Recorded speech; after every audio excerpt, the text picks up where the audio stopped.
first thing you've got is company car benefit. Now, when I say percentage, I'm talking about the percentage on the original retail value. So electrical vehicles, EVs, around 2% at this point in time, but it's going to go up to 7, 8, 9%. And that's in 3 years' time. If you're a hybrid, depends on your amount of miles you'll get from electric on a test run, as they say. That's going to be a higher percentage. Petrol and diesel will be even higher percentage.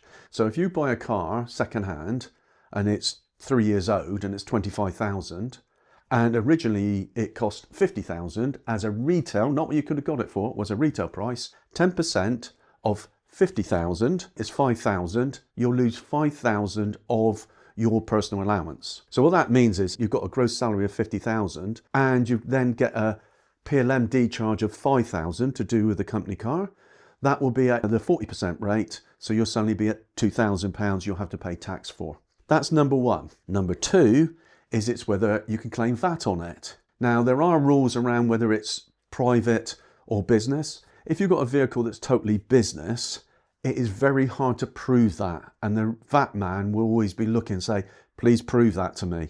Because if you use it for 1 mile to just pop down the shops, suddenly it's no longer 100% business, in which case you can't claim the VAT. Claiming the VAT is if you're doing it with an HP or some sort of loan agreement like that, and it's going to be your car at the end, you can't claim the VAT.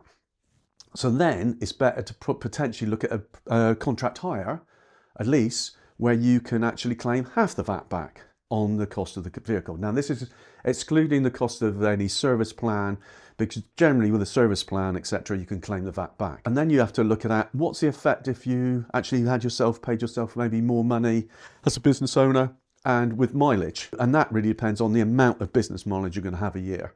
So you look at one against the other and look at what's the best way. And you also look at what's the best finance rate that you can get, because different manufacturers, they have different deals on at a time. So sometimes you can get a 0% for a couple of years. You might be at 3%, 5%. Be very careful on the percentage you're paying, because often I've seen it where people have gone in and said, oh, that's only costing me £500 a month, but their interest rate is like 30, 40%. So you've got to consider all these things. So the biggest thing for me is choose your car that you really want, and then you should be talking to your accountant and give him all the information so he can tell you which is the best way to finance it, which is the best way it goes through the company or you do it personally.